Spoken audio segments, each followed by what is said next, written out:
Hey, this is Lydia Cornell from Too Close for Comfort and Curb Your Enthusiasm and Full House, Knight Rider 18, Dukes of Hazzard, hundreds of other shows. And I want you to join 30 Minutes Live with CDP every Wednesday and Friday night on YouTube, Twitter, and Facebook. I'm going to be on the show soon too. Love, Chris. Hello, friends. Welcome to Tuesday night's 30 Minutes Live with CDP. Thanks for everybody for coming on tonight on YouTube, Facebook, and Twitter Live. And later I'll be on Apple Podcasts, Google Podcasts, Spotify, and Anchor FM. I'm excited to have my guest tonight from WGRZ Channel 2 in Buffalo, Kelly Dudzik. And I really appreciate Kelly coming on here tonight. And if you guys can just give me 1 minute, I will bring Kelly on here. I'm still learning all this stuff. So just 1 sec, guys. And we're just going to get the little ticker going here for Kelly. And we'll bring Kelly on. Hi, Kelly. How you doing? Hi, Chris. How are you? Good. Can you hear me loud and clear? I can hear you. It's working. I'm learning this new technology too. I mean, we've all had to adapt over the past, 15 months. So I've learned a lot of new things also. Oh, definitely. And like I said, I've had a couple of shows lately where there was an issue with the audio, and I always cross my fingers because sometimes with technology, you can get unexpected problems that you didn't count on. Oh, absolutely. It happens all the time in TV. Definitely, and I'm learning all this too. So I've only been doing this podcast for the last year, and I've been doing volunteer work with Rogers TV before the COVID struck as a camera operator. So awesome. Yes, I really like it, and Rogers TV is a good place to learn. And I've got a taste of the broadcasting bug from doing that and doing my podcast. So like I said, I really appreciate you coming on tonight, Kelly. No problem. I'm happy to be here. So how was your day? It was great. The Blue Jays are in town. Obviously, you know that. So that's the big news of the day. And while I was not out at Salem Field, a lot of my colleagues were. So I anchored most Buffalo from the studio. And I was, speaking of potential technical disasters, I was the standby anchor in the studio for the 5:30 town hall in case the live shot went down for Michael and Kate at Salem Field. I had my mic on ready to go to jump in just in case something happened, because you never know. That's what I'm learning about even doing a podcast or whatever. Yeah. Things do happen and you just have to be able to prepare. I've also had to learn to ad-lib too. I've had a few guests where they've had to cancel at the last minute with other commitments. So I still had to go on with my show and just got to keep on talking on here. That's the best way to do it. And that's also the best way to get practice and get reps in. That's a breaking, and for me, similar situations happen where there's breaking news and you're waiting to find out more information, just as the audience is and just as the viewers are. And a lot of times you do have to fill time, especially if you're dealing with a situation where you're gathering information still, or you're trying to get to crews out in the field. Definitely. Like I said, so I'm still learning every day and stuff. I was going to say, I had one of your coworkers on a couple of weeks ago. Really nice guy, Pete Gallivan. I could have talked to him for 3 or 4 hours. I love Pete. Pete is great, but you know what? I hardly ever see Pete in person. Every once in a while, I'll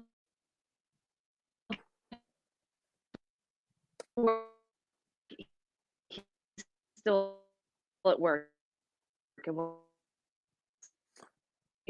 Oh, I think you lost you there for a second, Kelly.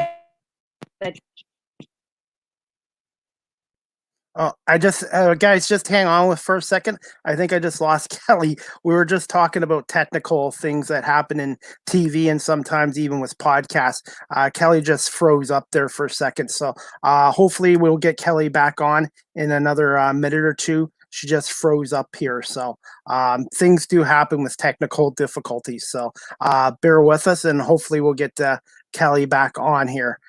Kelly, yeah, Kelly's going to try to rejoin us in a minute. So like I said, she just froze up. So things do happen. And since we're waiting for Kelly to come back, the Toronto Blue Jays play their first home game of the year in Buffalo tonight at Salin Field against the I keep calling them the Florida Marlins, but the Miami Marlins. So the Blue Jays are back in Buffalo playing them. So guys, I got Kelly on, so just cross your fingers and we'll just wait 1 second, okay? We were just talking about it, so I kind of jinxed this. Hi, Kelly, you okay? Hi. Yeah, you know what happened? Both screens went black. We got the wheel of death going. So I took my work phone off of Wi-Fi because I have a separate work phone, and I also took my iPad off of the Wi-Fi. So hopefully everything goes smoothly from here on out. But see, that's exactly what we were talking about. It happens. It's even happened to me too. I have to just make sure I keep my phone away and I shut off any audio stuff too. So I just try to get ready an hour before my shows and check this, check that, and sometimes things happen you don't account on. So like you said, it just happened. Right, right. But I'm glad that worked out. That got fixed quickly. Definitely. I was gonna say, so I guess your shifts cross with Pete Gallivan then? What's that? We were talking before you got cut off. Oh yeah. You're saying you hardly ever see Pete. Yeah, so the daybreak people, I hardly ever see them unless we're at a special event together. You know, something where I'm seeing like the Komen Walk or a gala or something on a weekend. But it's weird because you'd think, you know, I work at the same place as these people, but I rarely see them. And with COVID, a lot of people were working out of the building for a really long time. There are still people I work with who I might see on TV every day, but I haven't seen them in more than a year in person. Yeah, I haven't seen some of my friends or family members in almost a year and a half now. Yeah. Yeah. So, and good news, I finally did get my first shot the other day. oh, that's fantastic. That's so great So to hear. Yeah. so far, so good. My second shot, I'm not going to get until September. I guess in Ontario, in Canada, they're going to make people wait 4 months for their second shot. And we only had to wait 3 weeks. But Yes. I mean, as the supply increases, I could see them changing that schedule and allowing people to make their second dose appointments for sooner than that. So you're not waiting. Definitely. I'm hoping the border will be open by August because I was supposed to take a family member last year for their 75th birthday to see Billy Joe at New Era Oh, Field. yeah. And that cancel got postponed because of the COVID. And I figured, okay, another year from now, I dealt with Ticketmaster. I said, yeah, don't refund my money. I'll wait another year by August. And now it's kind of like, yeah, it's getting dicey. So I'm hoping it will be open by August. The land border. I'm hopeful too. I know that Brian Higgins, our congressperson from here, has been working on that. And, you know, fingers crossed at this point, because I really do miss visiting Canada. Usually we go 4 or 5 times a year to go to Toronto, to visit Toronto for a long weekend. We also like going to Niagara on the Lake and Niagara Falls, Ontario. So we usually go, like, we have Nexus passes. We go all the time. And the last time we were able to go was December of 2019. And actually we were in Canada in January 2020 because we flew out of Pearson. But I've really missed visiting Canada. The border's been closed for so long at this point. Yeah, I my last time in the States was in Niagara Falls, Amherst, February 5th, 2020. And even then, the customs guys gave me they didn't give me a hard time, but they asked me 20 questions about COVID. Wow. And I'm thinking even back then, maybe the border should have been closed sooner than when they did in March, to be honest with you. Yeah, and you know what? We'll never know. We'll never know because there was so little testing back then that there were cases that we had no idea. You know, we had no idea people were positive. Yeah, so it's been like a crazy last 16 months, but I think things are slowly getting better. Ontario is going to be out of our state of emergency as of tomorrow. And then apparently by June 13th, we're going to go to a 3-phase system. Phase 1 for opening will be 3 weeks. They're just going to take it slowly because they don't want to have a 4th lockdown here. Right, absolutely. Because didn't you guys have outdoor and indoor dining back at some point? A little bit, yeah, only at 50% capacity, and then the numbers got bad again, and then they had to do a 3rd lockdown. So it's been tough for everybody here, including businesses, small businesses. Oh, absolutely. We just had our curfew lifted yesterday, actually, and restaurants can now stay open past midnight. And they got rid of the requirement that you buy food with alcohol probably about a month ago, and that's it. And that was something, that was hard for a lot of people to get used to. And it was also hurting businesses because a lot of businesses, especially a lot of the bars in our area, rely on people coming in for drinks, and you couldn't just buy a drink, you had to buy food with it. Definitely. Like I said, so I'm crossing my fingers I'll be able to come across the border, hopefully maybe by August. Like I said, because I like to come to the States for shopping and Yep. sporting events and food and beer. I miss Duff's Wings. I miss the New York Beer Project. So it's like, yeah. Yeah, no, So same thing here. I mean, we definitely miss going to Canada, and we have all these places we want to visit, all these trips we were planning, yep, and we were hoping that we'd be able to go in April, and we just keep pushing about. Now we're hoping that we'll be able to go in August when we're off for a week. We usually yep, like going in October for a few days for our yep. anniversary, and now we're like, oh, I don't even know if we'll be able to do that. How many years have you been married now? It'll be 5 years in October. Wow. Well, Yeah. I will probably talk to you before then, but happy 5th anniversary. Thank you. Thank So you. yeah, so like I said, I really appreciate you coming on again today, and everybody from your industry has been great, especially the Buffalo media market. I've had all the guys from WGR come on pretty well, and then Pete yourself come on, and John Murphy, the voice of the Bills, come on, Yeah. and everybody has just treated me like one of their own on here. That's awesome. And that also, is not surprising because everybody is so nice. And it doesn't even matter if you work at the same station or not. Everybody's super nice out in the field. And, I've been in other markets where people are not as nice out in the field, and people can get nasty and their egos can get in the way. And you really don't find that here. So that's one of the reasons why Buffalo is so great. I was gonna say, I was coming across the border probably once a month before all this COVID struck, because I live in a city called Guelph, which is about 90 minutes to the Lewiston Bridge and about Okay. an hour and 45 minutes to the Peace Bridge. So really about an hour and a half, 2 hours to New York State. And it doesn't feel like I was leaving Canada, because Buffalo is so similar to Canada, and Yeah. you guys like wings like we do. You like beer, you like hockey, you like good food, you like good music, and it's like, yeah. So it's kind of, this has been tough on the border cities too. Yeah, absolutely. I think it has. And I think it's been tough on everybody's psyches, right? So as soon as that border does reopen, there will probably be a flood of people going to the other side to experience everything that they've missed, during the pandemic. Definitely. Just let me know if you're okay for time Oh, wise. you are not on any timeline. I can talk as long as you want. We're good. I Okay. have no deadline right now. I'm not at work, Okay. so Because I always like to ask my guests, because sometimes my guests only have like 20, 25 minutes. So I just have to kind of condense what I want to ask them. And sometimes guests can stay for like 45 minutes to an hour. So yeah. it just depends. Yeah. So No, I we're always, good. good. There's no Okay. cutoff time. Yeah, yeah, no, you're good. Okay. No problem. I was going to say, are you a sports fan too?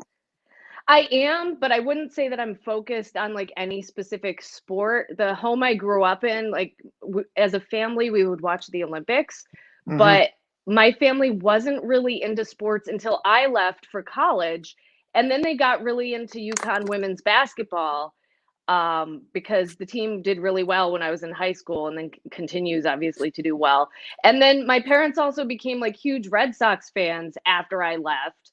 And so I think my brother and sister got to experience being a sports fan as part of a family more than I did. Really, the only sports we watched growing up were the Olympics. So I feel like that kind of plays into what I do today, because I've got to know the basics about a whole bunch of different sports. So I am not an expert on the Bills like Adam Benini is, but I need to make sure I know enough about the Bills so that I can do stories about the Bills and do news stories about the Bills and cover them in case Yeah. something newsworthy happens that's not sports related.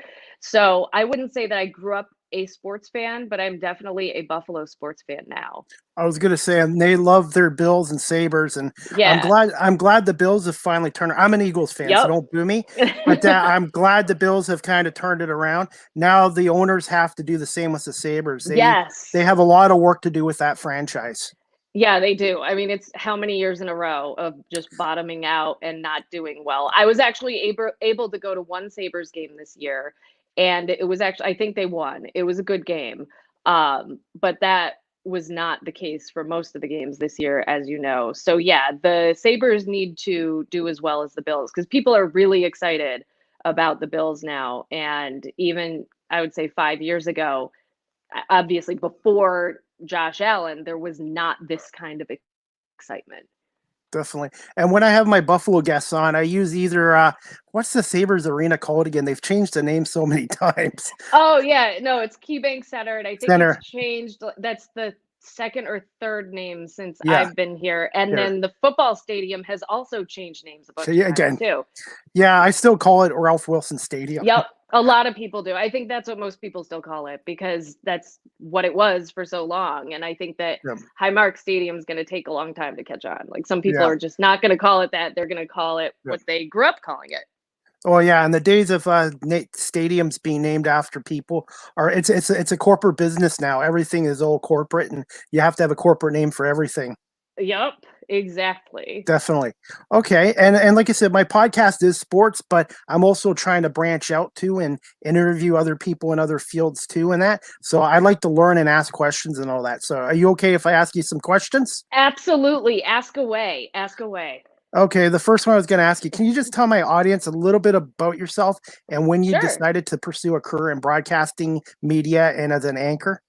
Yeah, so I grew up in Manchester, Connecticut. It's a suburb of Hartford. It's right in between New York City and Boston. And if the camera starts moving, it's because Gabby the kitten is behind me and was stepping on the book I have it propped up on, but now she moved away, so it's all good. I decided I wanted to do this in high school. So my high school had a club called MHS TV News, and we did a monthly newscast. We had our set donated by Home Depot, and it was in an old like counter that we kind of cobbled together.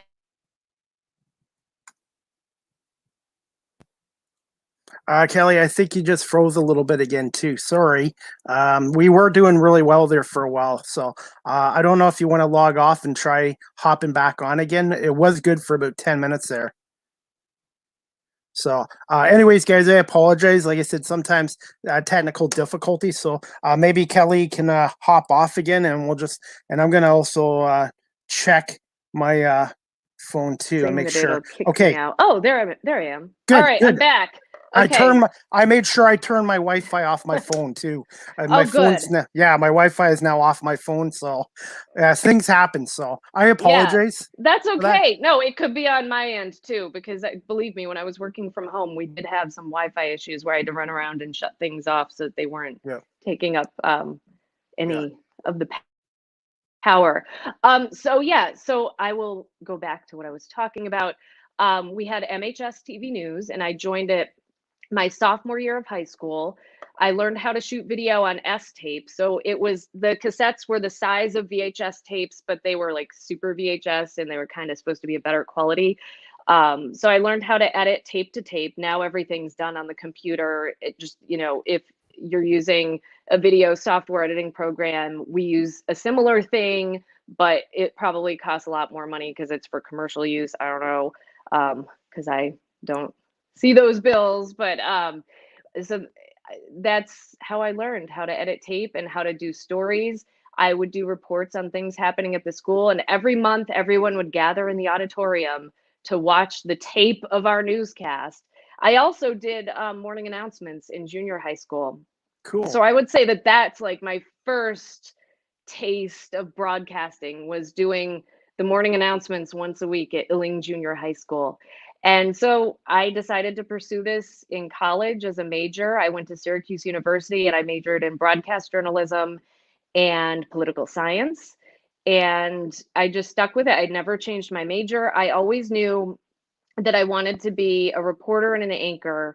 And when I started out, I became a producer because it was easier to get a job and I didn't want a gap between college and working. I just wanted to start working right away. So I got a job in Wilkes-Barre, Pennsylvania as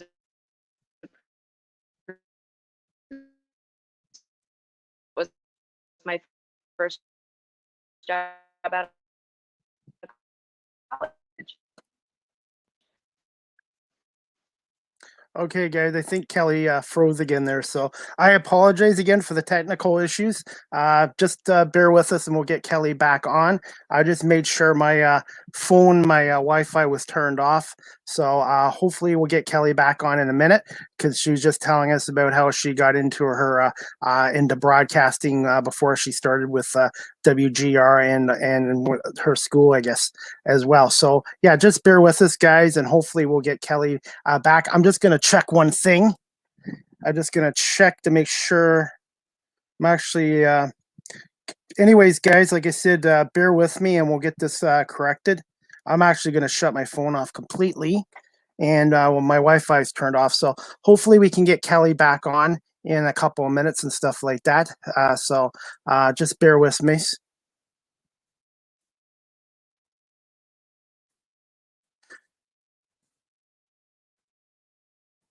Anyways, I'm just going to send her a message on.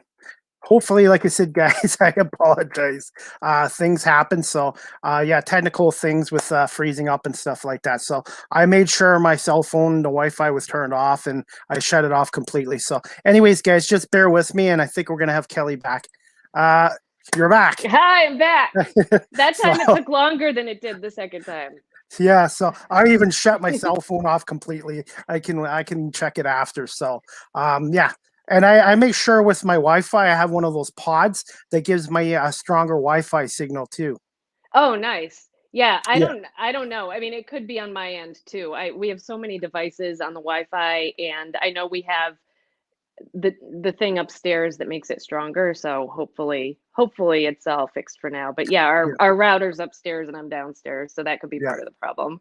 Yeah, so but I was gonna say, anyways, yeah, you're just telling us in between how you went, where you went to school, and how you got started, Yeah. and all that. So Yeah, so my first job was a producer job in Wilkes-Barre, Pennsylvania at the NBC station, and I was there for a little less than a year. I had a weird shift, so it wasn't really working for me. I worked weekend overnights, so I had to get there at like 3 in the morning and roll on the CNN feed that they were sending down. So I had to go hit record on a tape deck.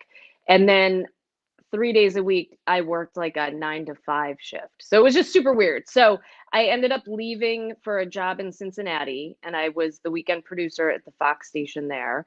And then after like 2.5 years, I decided I really wanted to be a reporter and an anchor. So I left for a job in Montana, and I moved from Cincinnati, Ohio, to Great Falls, Montana, and I was there for about 2.5 years, where I did like every job in the newsroom except for weather and sports.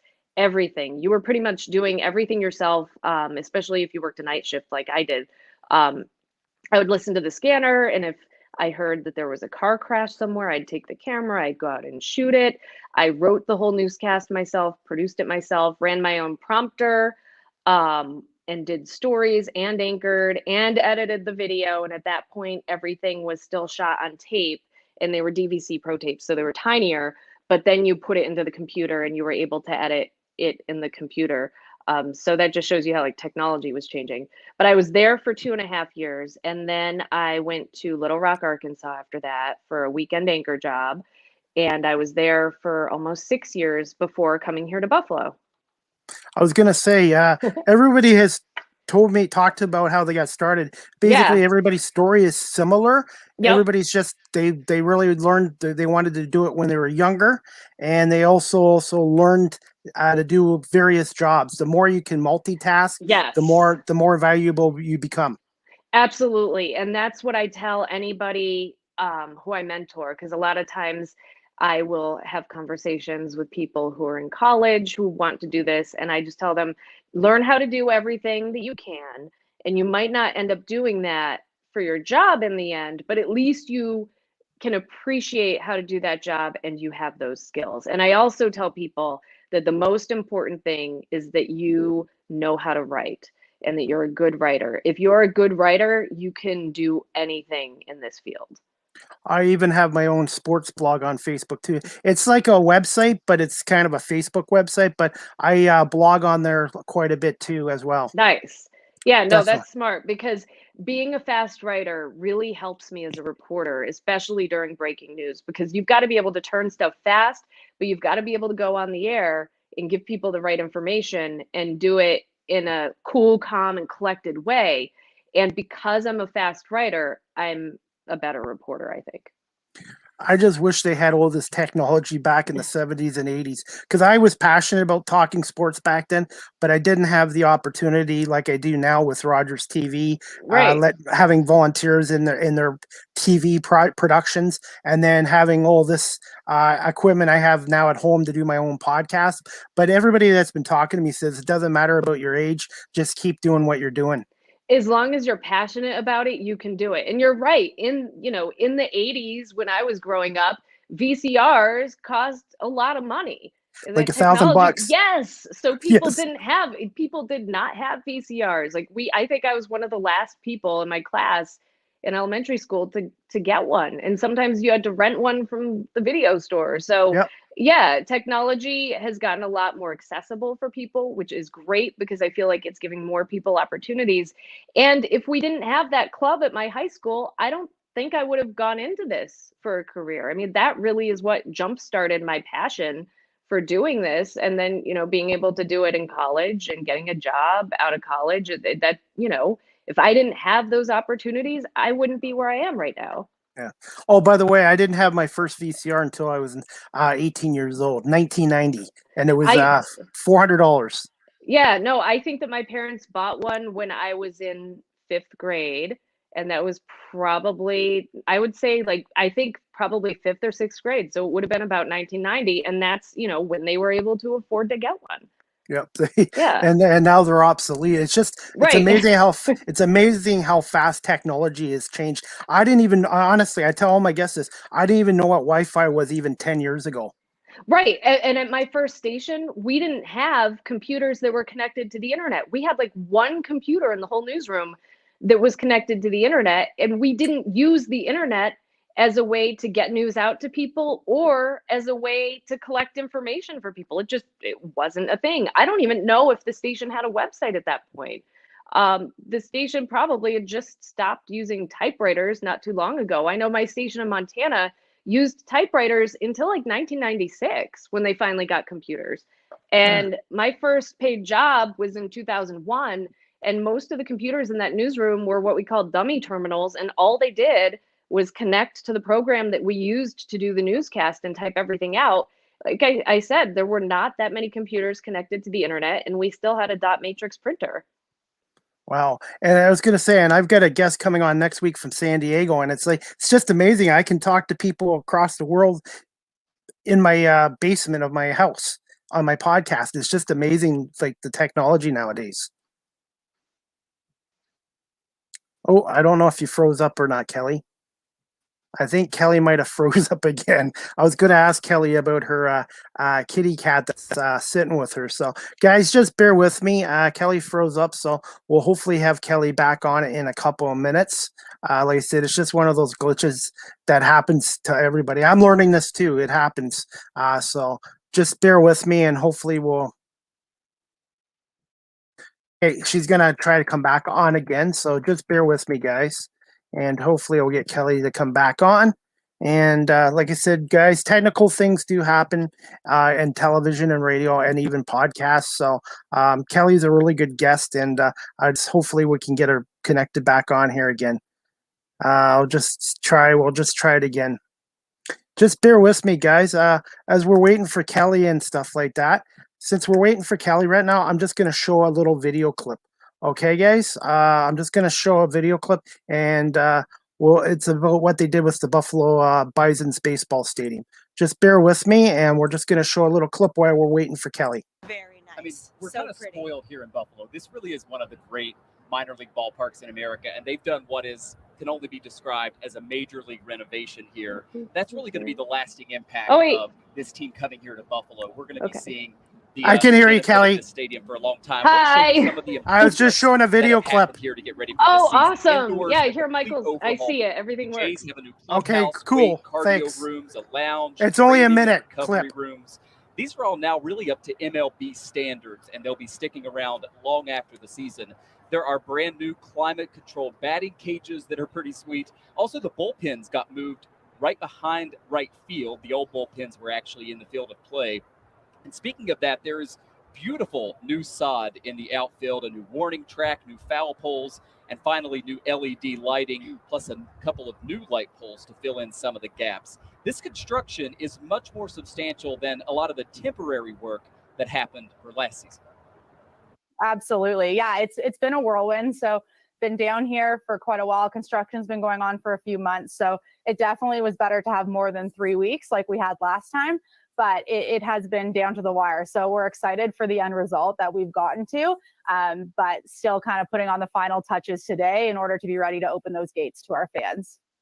Yeah, they really have been working up until the last minute to get all this stuff done. And as we're just a couple of hours from first pitch now. Well, Anyways, the clip was courtesy of WGR Channel 2. I always have a video clip I usually bring on with the guest, and I just figured since you were trying to get back on, we just put on a little clip. So I'm learning. This StreamYard is great because I can put video clips and share stuff of my guests or promote them on here as well. Yeah, no, your whole setup's really impressive. I'm really impressed with how easily you can play video and have the double boxes up. I mean, if you think about it, this technology was around, in the 90s when I was in high school using it, but you had to have a special computer program, and, the graphics program we had wasn't great. And now everything like you're doing looks like broadcast quality. I really appreciate it. And like I said, my friend in Philadelphia, Jamie, he's a Eagles fan. He's a huge Eagles fan, even more than me. And he got me on the StreamYard. He said, Chris, you want to do professional podcasts? Go with StreamYard. And he's helped me out and some of my other friends. And I'm still learning every day and every night, but this technology is really great. I don't mean to go on about it, but it's just awesome, this stuff. Yeah, it is. No, it looks good. Yeah, and that clip was courtesy of WGR Channel 2. It's just about what they did to get the sailing field more up to Major League Baseball standards. And from what I've seen, they did a great job. Yeah, it's really exciting to have that facility here. And, it was built in the 80s as a possible stadium for an expansion team. It didn't happen. But we've been super blessed to have that for the Bison so far. And now that the Blue Jays are here, it's really exciting. Yeah, 1988, I believe it opened up. And I'm Pilot Pilot Field. Yep. Definitely. I'm impressed. Pilot Field. It's changed names a few times too. Yes. Yeah. And it just changed recently. Before it was Coca-Cola Field. Yeah. And I like the fact that it's only 5 minutes from the Peace Bridge. Like as soon as you get across the bridge, you get off at exit 6 and then there's parking right there. It's easy to get into and easy to get out of. Yeah, it is. There's plenty of parking around there, and super easy to get to. From my house, all I have to do is get on the train. There's a stop right near where I live, so we just walk to the Metro Rail station, get on, and then it takes us right to the ballpark. Yeah. Now, I was going to show a clip of you tonight. I decided to go with the ballpark one because the other one was kind of about the U.S.-Canada border crossing being open, and I just didn't want to get into too much political stuff on here. Yeah. I try to kind of keep it light. Keep it light and stuff like that because I find, I try to keep politics off my social media as much as I can. Yeah, no, that's smart. I mean, if you want to talk about one thing that's changed drastically from when I started in this business to now, it's social media. That is the biggest change besides technology getting better. It didn't exist when I first started. If somebody was upset at a story that you did, they wrote you a letter and they mailed it to you. And now they can reach you in so many different ways. And we've got to do social media and use social media for our job. But it also means that you have to deal with the trolls, and everybody deals with them differently. Definitely, yes, you get that. So I just try to avoid stuff like that. Me too. Definitely. So I was going to say you already answered my next two questions, and that's the one thing I've been learning on too. Jerry Howarth, who did the Jays games for 36 years, gave me some good advice the other night. He goes, listening skills, because sometimes you have all your questions prepared, written down, or typed up like I do here, and sometimes the answers are already given before you get to those questions. So he gave me some good advice about listening skills are very important too. Exactly. I listened to that podcast, and as soon as he said that, it's like, bingo, that is right. Most of the information you'll get will be from just listening. And usually when I go into an interview, I don't write my questions down ahead of time. If there's something that one of my managers wants to make sure I ask, I will write it down so that I don't forget. But I usually don't write up questions ahead of time. I research, and sometimes I'll print stuff out and bring it with me. But usually I just make up questions on the fly. And also, usually the most important question that I ask is at the end when I ask the photographer I'm working with if they have any questions for the person. And then I also always ask if the person has anything else they want to add that I didn't ask them that they think viewers would want to know about. So those two questions are probably almost always the most important questions I ask at the end of every interview. I was gonna say, I'm guilty. I still kind of prep my shows ahead of time and write my questions down. But with StreamYard, I can type them up and put them on my graphics. Because when I first started doing this, I was looking down at a piece of paper, and even Eric Smith of the Raptors radio play-by-play guy, he's like, Chris, when you do an interview, you got to make sure you're looking at that guest. So StreamYard in a way is great because my questions I already have typed up, and that way I can focus on you and listening to your answers and responses more than looking at a piece of paper. Right. And when you're interviewing somebody, picking up on body language is key, and making eye contact with them is key, because then you can kind of get their vibe and figure out maybe they have something else they want to talk to you about and they just haven't said that yet. So a lot of it is picking up on those nonverbal cues, and also having enough questions in your head so that you can ask a question while you're trying to think of your next question. And you've also got to listen to their answer at the same time, because they might drop that like golden nugget of information that could become the focus of your story. Yes, I was going to say, and Jerry could probably teach broadcasting because he's such a nice guy, and I was so lucky to get him to come on my show. And it's like, like I said, I'm still got a lot of to learn and stuff like that. But I was going to say, my next question for you, Kelly, is how did you come about working as an anchor for WGR Channel 2 in Buffalo, and how much of an adjustment was it coming from a place like Little Rock, Arkansas to Western New York? Yeah, so I have lived in a lot of different parts of the country, and I think that was something that just happened based on where I ended up working. But it's also something that I really appreciate about my career path. I didn't just stay in one place. I got to experience different regions, different cultures, different, every place that I've called home has had unique things about it that you wouldn't find anywhere else, things I was surprised to see. So coming here to Western New York was like coming home, because I grew up in the Northeast. I knew I always wanted to come back here and be somewhere where I lived close enough to my family where I could just drive. And I live 6 hours away from my family now, so I can drive that easily in one day. When I lived in Montana, I had to take 2 or 3 different flights to get home, and it was also super expensive. It was more than my rent check to be able to fly home. So I only flew home a couple times. I mean, you couldn't afford to do that, especially making what you make in a small market. So I think making the adjustment from Little Rock to Buffalo was not difficult. Little Rock had issues with humidity, which I did not like. It's super humid there, and you would do live shots outside and you would just sweat through your clothes and your makeup would start streaming into your face. I covered a lot of tornadoes, and those were difficult because, I mean, you've seen the video on TV. They're horrible to cover. So I feel like coming here was an easy adjustment for me. I knew that I wanted a Monday through Friday shift if possible, because I'd worked weekends so long. So coming here allowed me to work Monday through Friday, which was also awesome. Just to have some sort of work-life balance, because that's super hard when you're in this field. You work weird hours, you deal with a lot of stress, you see a lot of trauma and people are finally, after and during the pandemic, because we're still in it. So during the pandemic, people are talking about finally all the trauma that we see and how that impacts your mental health. There are a lot of things with my family that I missed over the years because of my career, because I wasn't allowed to take days off during certain months. So I missed like college and high school graduations, weddings of friends, stuff like that.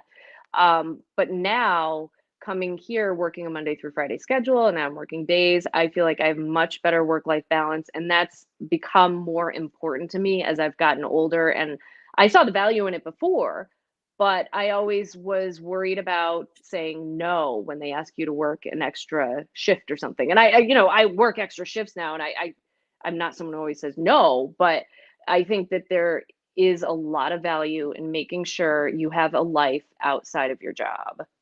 Basically, a work balance between your work and your Yes. personal life. Yes. Definitely It's know about super that. important. Yeah. Yeah. So Definitely. I feel like I have that here and I have that now. So that is something that's really good. And if I'm lucky enough to get into radio, I'm going to try to do the same thing too. Mhm. Leave work at work and try to balance your outside life from your work life. Yeah, and it's hard, especially Yes. when you're wired like I am. Like, I always want to know what's going on. I want to make sure I'm not missing anything. You kind of are on call 24/7 because if something happens where they need me to go in, I'll get a phone call and I might have to go in. And you know that, but you also need to be able to take some time away and enjoy your life. Okay. My next question for you is, did anyone take you under their wing, mentor you when you first arrived at WGR Channel 2? Yeah, I would say Claudine has been awesome. She's somebody I really look up to. She has grown up here. She's been at Channel 2, and she's an awesome journalist. So she is somebody who is not only my colleague, she's my friend. And if I ever have issues or things I want to talk about with her, I know I can call her anytime to chat or text her anytime. Or if there's something I see that is, I'm like, I don't know what I should do with this situation. She's been fantastic. So I would say that she is my main mentor at Channel 2. And the late Scott Brown was fantastic as well. He was my cubicle buddy, and I just really admire him for the work he does. When I first came here for my interview, our former news director, Woody, sent me a bunch of links to a bunch of stories, and he sent me stories that Scott Brown did and stories that Dave McKinley did.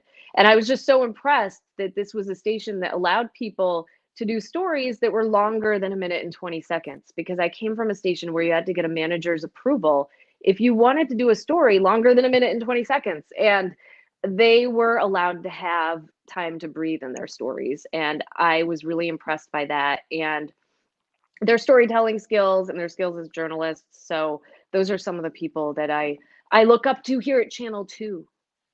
I was gonna say I have so much respect for producers because I've only Yeah. done camera operating work for maybe a year for hockey games, and just seeing the producer, he is gonna make sure he has to know all aspects of the job, know everything about the cameras, everything about audio, graphics, and I'm like, wow, I'm just that job is really, man, you're like the quarterback. Yeah, you are. And I only did that job for what, about 3.5 years.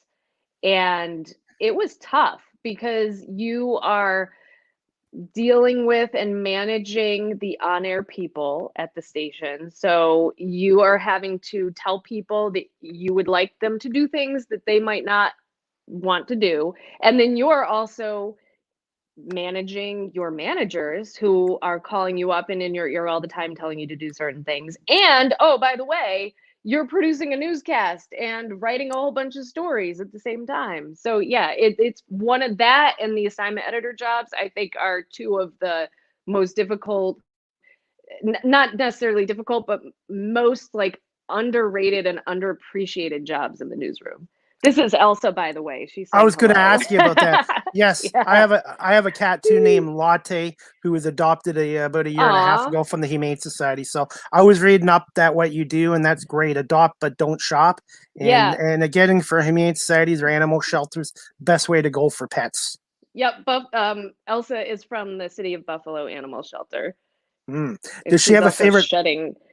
Yes. Does she have a favorite treat? Does she have a favorite treat? So Elsa likes dry food. For some reason, like usually cats really like wet food, but Elsa is a dry food fan. So she likes dry food and she likes dry treats. Every once in a while, she'll taste some of the wet food that the other cats are eating, but she's really a dry food fan. And what else do you like, Elsa? She likes catnip. She likes catnip, and they all like chasing their springs. We have 4 cats. Wow. Latte likes dry food and wet food, but she likes these treats called Temptations. I don't know if you have them in the Oh, States. yep. She's hooked on them. And as soon as I open the door where they're kept, she comes right up to me and brushes up against me, and she's she knows. She Yeah, loves no, those. they have greenies and they have tried breaking into the container. So we have to be careful. We actually had other treats for them. They broke into the container the other day and we had to put them in a different one that they hopefully Yeah. can't open up. Yes, they're like your baby. They're like baby. I've always had dogs and cats, and our pets are like family to me. Yeah. Oh, yeah. These guys absolutely are. They absolutely are. And I think that's great that you adopt from animal shelters. That's really great. Yeah, we have so we have Elsa, we got her from the Buffalo Animal Shelter. Blanche just showed up at our old apartment almost 4 years ago. She was a tiny 4-week-old kitten. Like she probably should not have been away from her mom yet, but she had there were no other cats around. We think she came from a feral cat house that was kind of near the casino because our old apartment was by the casino in downtown Buffalo. And then our 2 other cats came from a rescue group and we got them in November. They were a bonded pair. So we were only going to get 1 kitten and then there was a bonded pair. So we got Gabby and Sage. Oh, and speaking of Sage, I have a niece named Sage. Oh, nice. Yes, Yeah, good no. name. Good Great name. name. Yes, and they So, all know their names, so they all know if it's, time for them to eat or if they're in trouble. yeah, Right, some of Elsa? them. Yeah, Latte's on a schedule. She has to be fed at a Yep. certain time. That's what we Definitely. do too, because if we left the food out, they would just Yeah, gobble it all up at once. definitely.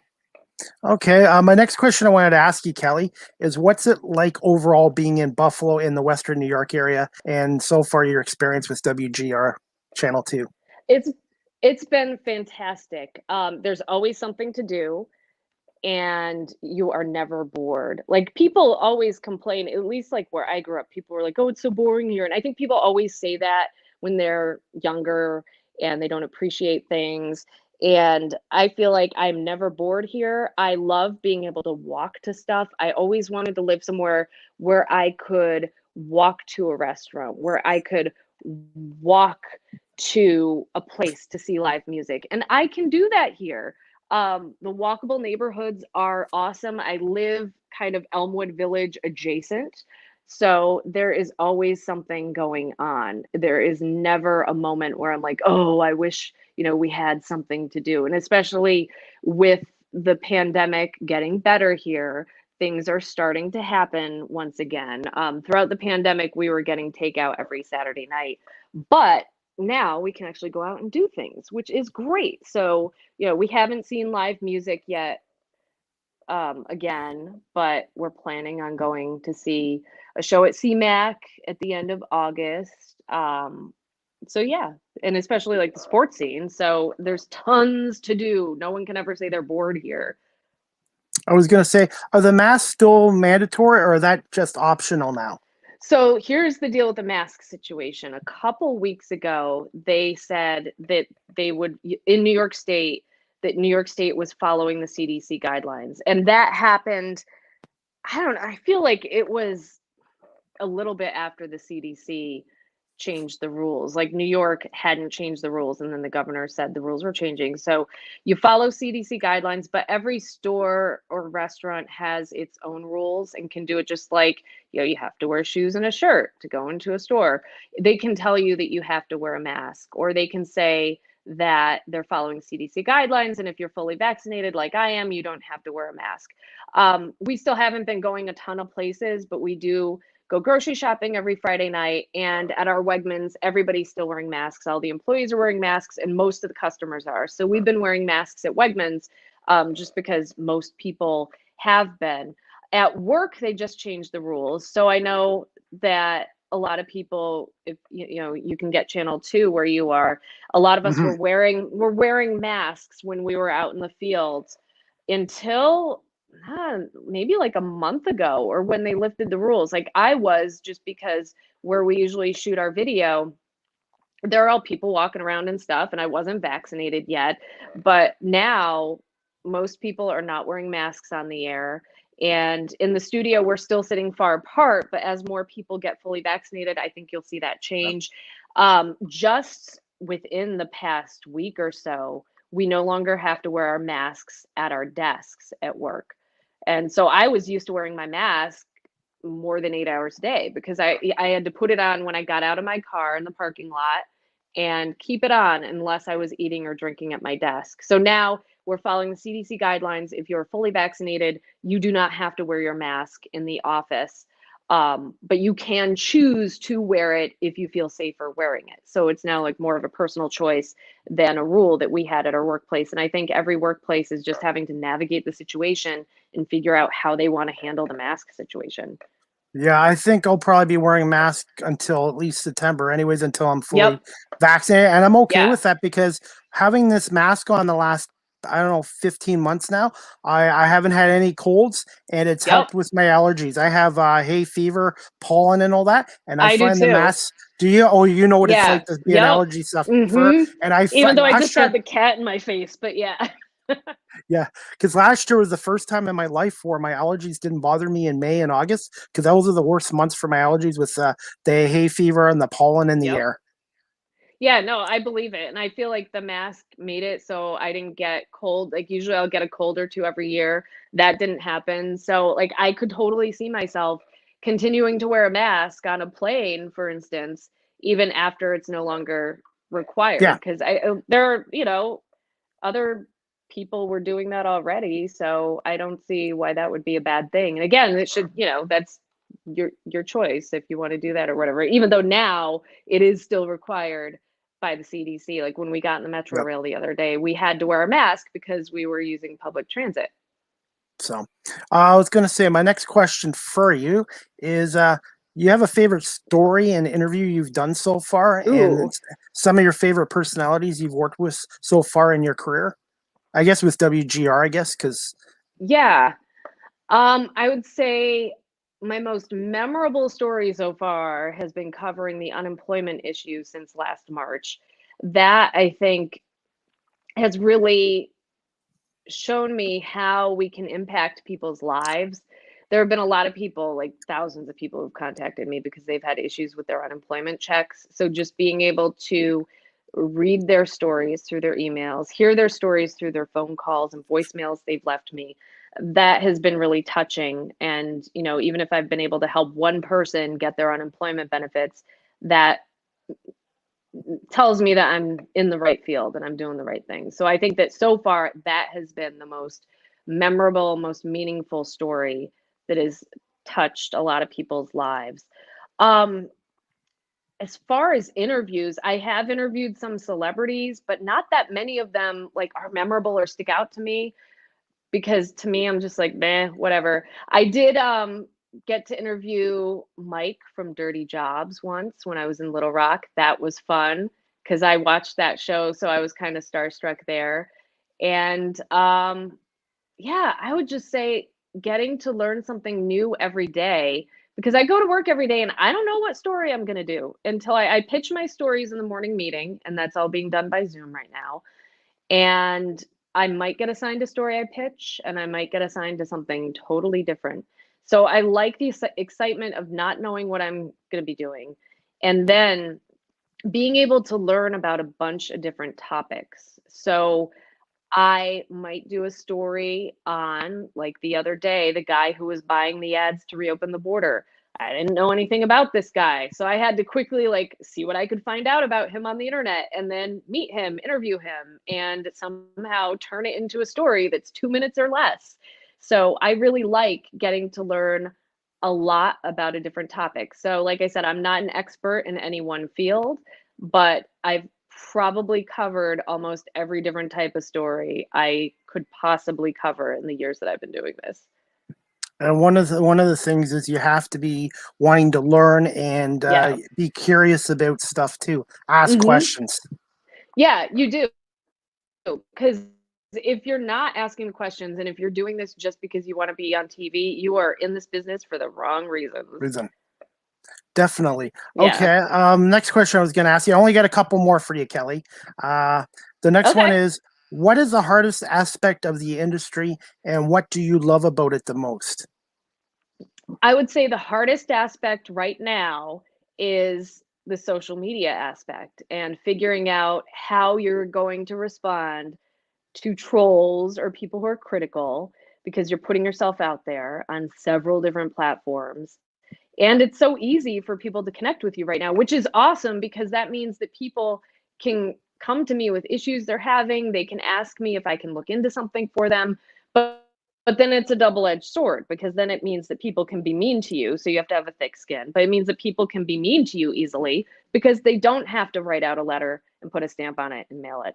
I would say then the best part about this field right now, all the people I get to meet, all the different topics, like I said, that I get to learn about, and the excitement that my day is different every day. I know that I'm going to be anchoring Midday, and I know that I'm going to be doing a bunch of different stories, but you get to do something different every day, and you're probably one of the first people in the world to find out about it if it's local news that's happening in your backyard and you're covering it. And to me, that's exciting. And then you get to tell people about it, and a lot of times it's information that the community needs because it's a safety issue or it's sharing a positive story, like the City Shapers pieces I do. I've been able to tell the stories of more than 100 people so far, and it's on pause because of COVID, but it's coming back. But I would say that those pieces are also some of the most meaningful I've done, because I have gotten to tell the stories. I think you froze up, Kelly. Guys, just bear with me. I think Kelly like froze up again. So sorry, Kelly. I'm just having trouble hearing you. I think you froze up again. So just bear with us, guys. Just we're getting to the end of the podcast. Just a few more minutes with Kelly, and hopefully we can just get this freezing technical difficulty resolved. So just bear with us while we're waiting for Kelly. Kelly also produces, like she said before COVID, a segment called City Shapers, a feature that you can see when it's back on WGR Channel 2 in Buffalo every Monday night at 5:30 on Channel 2 in Buffalo. So she does quite a lot of work for WGR as well. So anyways, like I said, guys, just bear with us. And while we're waiting for Kelly, you oh, can there we follow go. You're back. You're back. I'm back. So, I'm back. Yes. So I was just telling my audience about your show that you produce, and hopefully it'll be back on the air soon. City Shapers, right? Yes, City Shapers. Yep. So it was airing once a week on Mondays at 5:30. Hopefully it can come back soon. We just paused it because for a really long time we were not doing in-person interviews, and it's kind of tough to do those stories without meeting the person and being able to shoot video of them doing their thing.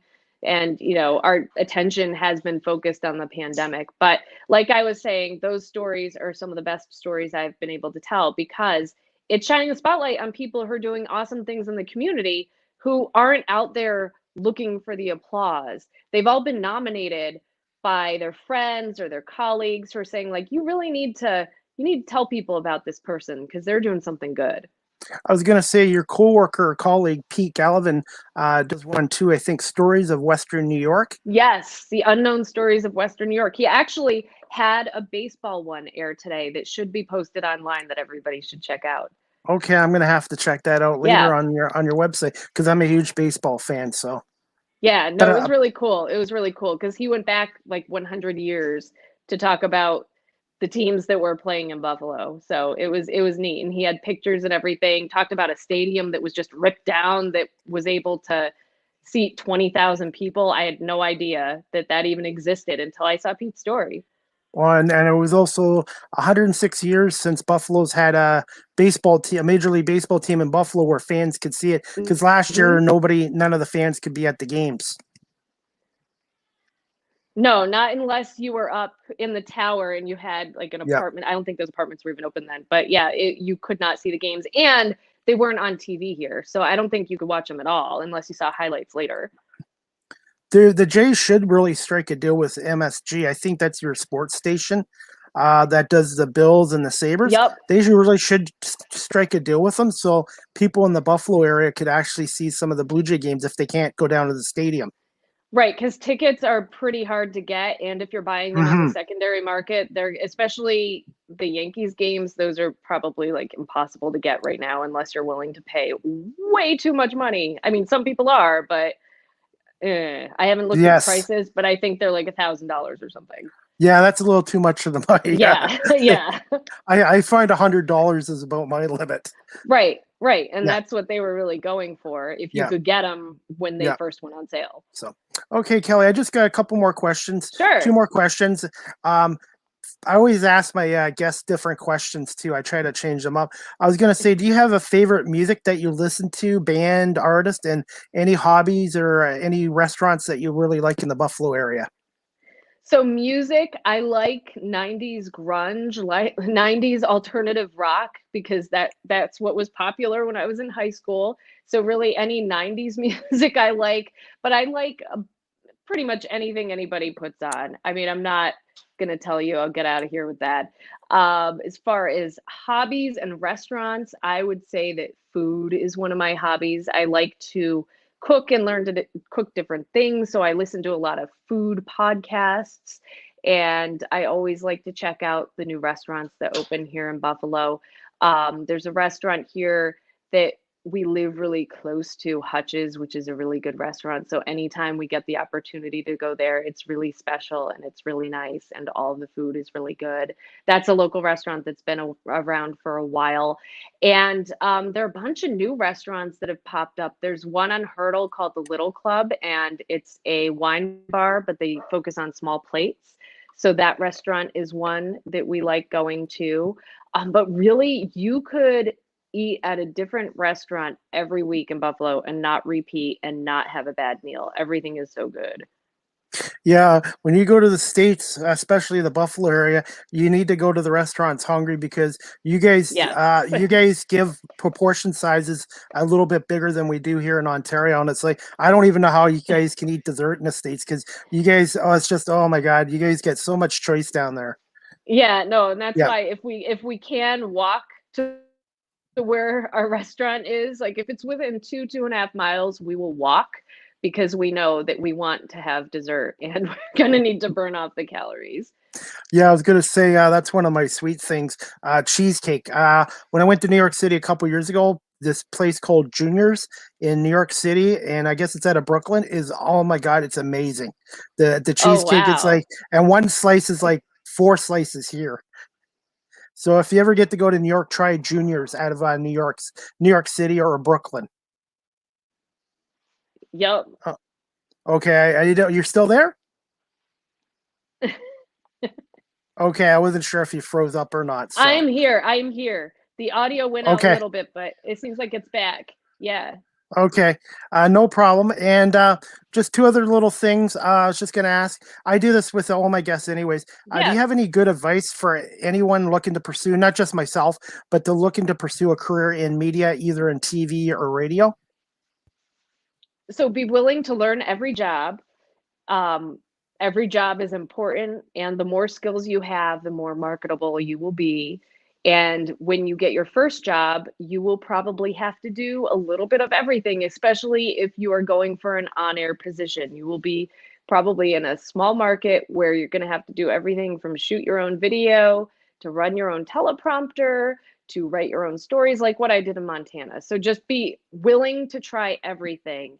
And also know that you are going to have to deal with office politics. And I think that's something they don't teach you about really in college. And that is good advice for any industry that you go into. And that is something that you kind of have to also learn on the fly. You're going to be dealing with a bunch of different personalities. And especially if you're going into TV or radio, there are going to be difficult personalities. They're going to be awesome people. Some of my best friends are people I've met along the way at different TV stations. But just know that you have to focus on making sure you are in a good place and you're doing what's right for you. And just know you also should find somebody you can rely on as a mentor or like a work buddy who you can talk to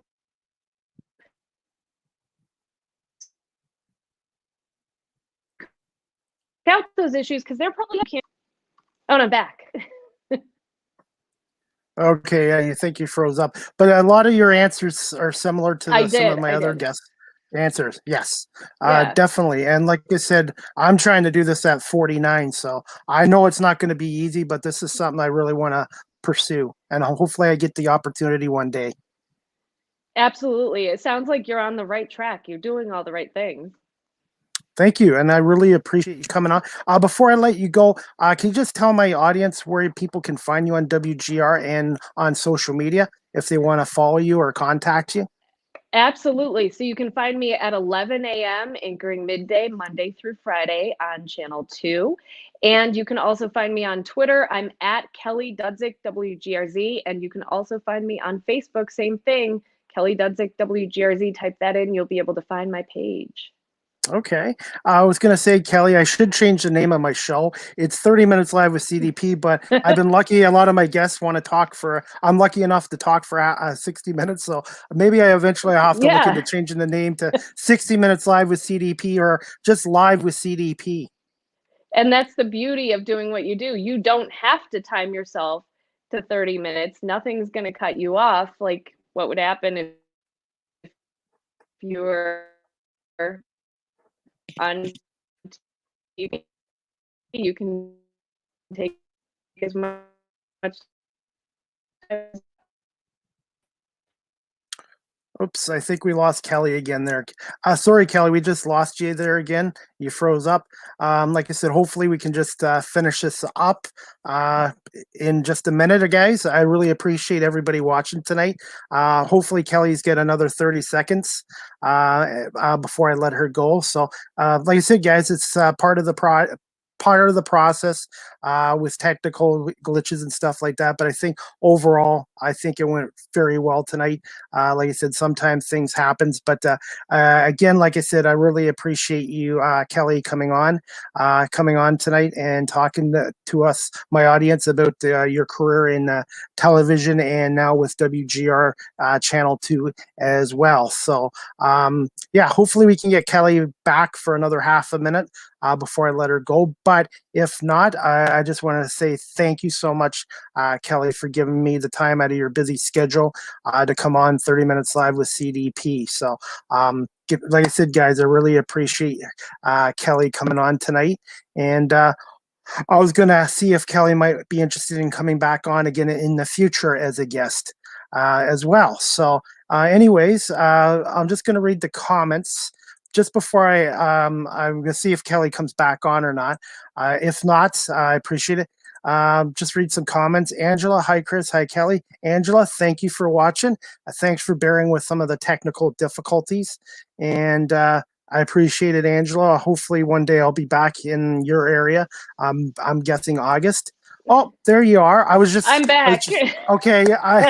Anyways, yeah, I was just saying we started with freezing and we're going to end with freezing. Yeah. But overall, I think we did okay on this podcast. Yeah, no, this was fantastic. Thank you for having me on. Well, thank you for giving this 49. Well, I'm not 49 yet, June 29th, but I appreciate giving this older rookie an opportunity to. As Jerry even told me this, don't say the word interview. He said just you're talking to somebody to find out. Yeah, so I kind of. It's a conversation. Yes. And I've also learned to ad-lib a little more too, because when I first started, I was going by a script, and one of my friends even helped me. He said, Chris, scripts are okay, but you just be yourself. Always be yourself on here. And you can sometimes make conversation without having to have it scripted. Absolutely. Absolutely. Just be natural, be yourself, because people can tell if you aren't being yourself and if you're being fake. So yes, that is awesome advice. Yeah. Definitely.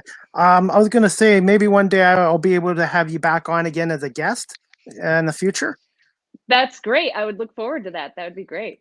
And maybe I can send you one of my podcast shirts. I've created my own logo and my own brand now. So I was wondering, maybe I can send you a podcast shirt, maybe. Fantastic. Just know that you might have to change the name and you have to cross out the 30 and put 60. True. That's true. You like I said, so, but like I said, thank you so much again, Kelly, for coming on. And I hope you have a great night, and definitely we'll keep in touch on here. Thank you so much. It was great meeting you. Have a great night. And I'm going to be interviewing one of your coworkers tomorrow. I think her name's Carrie. Carrie's. Belger. Karis Karis? Belger, yes. Karis Belger. Belger. Yeah. Okay. She's another person I really never see her in person because she works overnights. But Yeah, she is so great. You'll have a great conversation with her. Yeah, like I said, I feel like I'm a part of Buffalo because everybody in your industry, like I mentioned before, has been really great with me. So, anyways, Kelly, I'm going to let you go, but thank you so much. Have a great night, and we'll keep in touch. Thank you for having me. All right, bye. Okay. Bye, Thanks, everybody. Kelly. Good night. Anyways, thank you to Kelly Dudzik from WGR Channel 2 in Buffalo for coming on. I really appreciate it. Thanks, guys, for watching live on YouTube, Facebook, and Twitter. And I'm going to download the audio later, and you guys can listen to it on Apple Podcasts, Google Podcasts, Spotify, Anchor FM, Pocket Casts, Breaker, and a few other. I got so many podcast platforms on here. I can't remember them all. But like I said, guys, I really appreciate Kelly coming on. And my next show tomorrow night, I'm doing another one tomorrow. It's going to be Wednesday, June 2nd at 4 o'clock. Carrie's Belger. I think I pronounced the right name right. Hopefully, she's a general assignment reporter from WGR Channel 2 in Buffalo, New York. She'll be coming on my show tomorrow at 4 o'clock as well. So, and then I have a show on Friday night at 2 o'clock with Mary Margaret Johnson, sports digital reporter from the rival station, WIVB Channel 4 in Buffalo. So I'm getting some Buffalo love here this week with Kelly and Kelly, and Carrie's and Mary as well. So, and I'm also, guys, working on some more guys from the NHL and the NBA, hopefully, and Major League Baseball coming on as well. So I'm just going to read some comments before I go, guys. But Angela, I already said. Mark, hi, Chris. Good guess. Mark, you're one of my first viewers on here. Thank you so much. I'm sorry about your Toronto Maple Leafs, Mark, but I'm going to tell this to everybody that's a Leaf fan. I told you so, guys. The Leafs let you guys down again. 1967. The Leafs now have the longest Stanley Cup drought in NHL history at 54 years. And the Leafs now have lost their last 8 series. So anybody that's a Leaf fan, you need to get a new hockey club. So they're done. And let's see, Jim Zettel, I have it on. Great guest, great show. Thanks, Jim. I really appreciate it. Yes, Kelly is one of my favorite guests so far. All of them have been good. But yeah, she's really good. You check her out on WGR Channel 2. And you can check her out on social media as well on Facebook and Twitter. And check out the WGR Channel 2 website. So anyways, guys, like I said, I really appreciate you all coming on here. Again, my condolences to the Toronto Maple Leaf fans. If you want to check my Twitter and my Facebook out, you'll see all my little pot shots at Leaf fans. But like I said, go Montreal, go.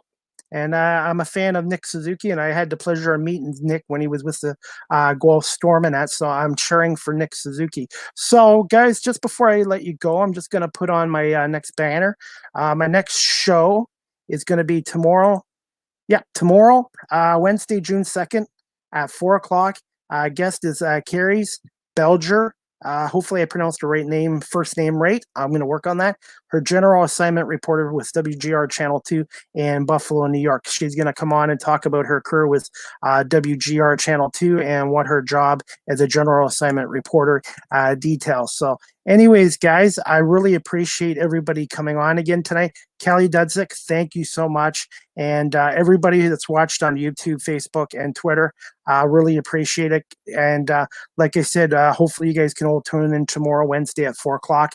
And then Friday at 2 o'clock, I have Mary Margaret Johnson from WIVB Channel 4 in Buffalo, who's a digital sports reporter coming on. So anyways, guys, the Blue Jays game's on right now with the Marlins. They're playing at Saline Field in Buffalo, and I'll have to try to watch some of that. And we got some more NBA playoffs going on tonight and some NHL as well. So guys, I'm going to call it a show.